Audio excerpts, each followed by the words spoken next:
সম্ভবত ওষুধ স্বাস্থ্য অধিদপ্তর কিংবা অ্যানেস্থেসিওলজিস্টরা হয়তো প্রিফার করছেন পরের ফেজে যাওয়ার জন্য। আমরা আমাদের আইসোফ্লোরিন রেজিস্টার্ড আছে, আমাদের এখানে সেভোফ্লোরিন রেজিস্টার্ড আছে।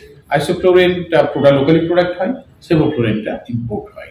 ওষুধকে যদি আপনি ডিরেজিস্ট্রেশন করেন, এর যদি পার্শ্ব প্রতিক্রিয়ার কারণে গ্লোবালি একটা ওষুধকে ডিরেজিস্ট্রেশন করার প্রক্রিয়াটা হলো ওষুধটা যদি খুব হ্যাজার্ড হয়, এর অ্যাডভার্স ড্রাগ রিঅ্যাকশন মনিটরিং করতে হয়। তারপরে এটা গ্লোবালি আমরা এই ডাটাগুলো শেয়ার করি উপজেলা মনিটরিং সেন্টার WHO কাছে।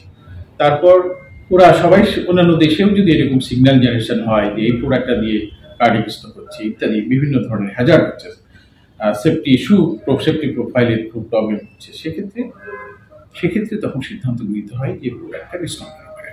এক্ষেত্রে যারা খুব নামি দামি রেগুলেটরি অথরিটি, যাদের মানে রিসোর্স অনেক ভালো, সায়েন্টিফিক রিসোর্স অনেক ভালো, তারা সিদ্ধান্ত গ্রহণ করে আগে। আমরা অনেক ক্ষেত্রে তাদের সিদ্ধান্তগুলোকে ভ্যালিয়েন্স করি বা জাস্টিফাই করার পর আমরা গ্রহণ করি। পৃথিবীতে এখনো কেউ হ্যালোথেন ডিরেজিস্ট্রেশন করেছে বলে আমার জানা নেই।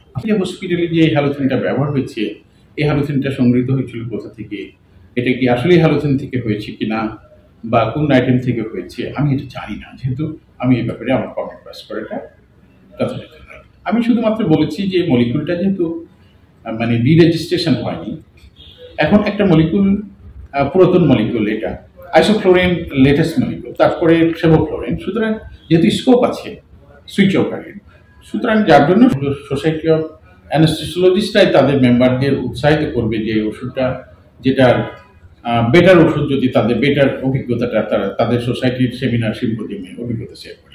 এটা একটা হয়। আর একটা হলো হসপিটাল ম্যানেজমেন্টটা তো আমরা করি না, এটা ডিজি হেলথ সার্ভিস করে। আমরা এই প্রোডাক্টের যদি তাদের মানে তাদের বেটার মানে অ্যাডভার্স ড্রাগ রিঅ্যাকশন মনিটরিং করে যদি ফ্যাটালিটি হয়, সিরিয়াস অ্যাডভার্স ইভেন্ট অনেকগুলো ঘটে, সেইটা যদি আমরা রেকর্ডেড করতে পারি, কজালকে অ্যাসেসমেন্ট করতে পারি যে না এটা থেকেই হয়েছে, এবং তখন আমি মানতে নারাজ বা মানতে রাজি না। আমি ব্যাপারটা বলছি সায়েন্টিফিক ব্যাখ্যা আমি দিয়েছি আপনাকে, সায়েন্টিফিক ব্যাখ্যা মানে ওইটার ঘটনাটা যেহেতু আমি পুরোপুরি ওটার সঙ্গে আমি জানি না কি ঘটনাটা ঘটেছে, সুতরাং ওই ব্যাপারে তো আমার কমেন্ট পাস করে আমি সায়েন্টিফিক ভিউটা বললাম যে একটা প্রোডাক্টের লাইফ সাইকেলটা এরকম, প্রোডাক্টের লাইফ সাইকেল ম্যানেজমেন্ট এরকম। আপনি যেমন রেইটিডিন আমরা উইথড্র করেছি, বন্ধ করে দিয়েছি, ডিরেজিস্ট্রেশন করেছি, এই কারণটা হলো পার্শ্ববর্তী গ্লোবালিও এটা অনেক পার্শ্ববর্তীকার ছিল বলেই এটা করা হয়। এখন সরকারি হসপিটালে এরকম রিসোর্সের যদি কম থাকে, সেক্ষেত্রে পর্যায়ক্রমে আইসোফ্লোরিন সেভোফ্লোরিন সুইচ ওভার করবে ভ্যাপোরাইজারের মাধ্যমে।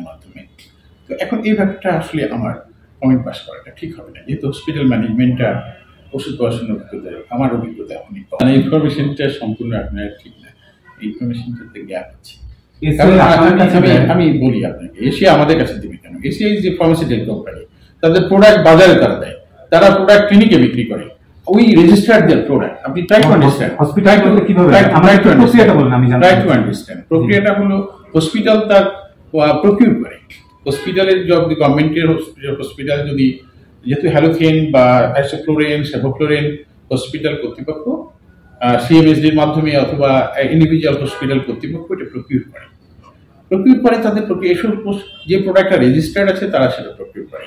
অনেক ক্ষেত্রে খুবই দুষ্প্রাপ্য ওষুধও তাদের দরকার হলে সেটাও তারা প্রকিউর করে, বাংলাদেশে না থাকলে এরকমও দু একটা আইটেম হতে পারে, তখন আমরা ওটা ফ্যাসিলিটেট করি, সেটা এনওসির মাধ্যমে আমরা দিই যারা কার্যাদেশ পায়, যারা ওয়ার্ক অর্ডার পায়। তো এটা হলো বিটুইন হসপিটাল কর্তৃপক্ষ অ্যান্ড যারা বিক্রি করে। না, এখানে আমাদের সম্পৃক্ততা নেই। আমাদের কোনো টেকনিক্যালিটি বিষয়ে যদি তারা জিজ্ঞেস করে, প্রোডাক্টের কোয়ালিটির ব্যাপারে প্রশ্ন হয়, আমাদের কাছে টেস্ট, আমাদের NCL national control laboratory test করতে চাইলে সেটা করতে হয়। সরকারি পর্যায়ে সাপ্লাইয়ের ক্ষেত্রে অনেক ক্ষেত্রে ন্যাশনাল কন্ট্রোল ল্যাবরেটরি, আমাদের ওষুধ পড়াশোনার যে ল্যাবরেটরি আছে সেখানে টেস্টের জন্য অনুরোধ পাইনি। সুতরাং আমরা পোস্ট মার্কেট সার্ভিলেন্সে আমরা একটা কেস পাইনি। ভেজাল হিসেবে যে চিহ্নিতকরণ করার জন্য টেস্ট ছাড়া তো আমরা বলতে পারবো না। আপনি বললেন এটা ভেজাল, কিন্তু ভেজাল করতে গেলে আমাকে টেস্ট করে প্রমাণ করতে হবে যে আইটেমটা ভেজাল। তো সেই আইটেমটা আমরা পাই, মানে আমরা যতগুলো করেছি, মানে ওইরকম ধরনের কোনো স্যাম্পল আমরা হসপিটালে যখন ইনসিডেন্টটা হয়েছে এরপরে ওইরকম কোনো আইটেম আনরেজিস্টার্ড বা বিভিন্ন দেশের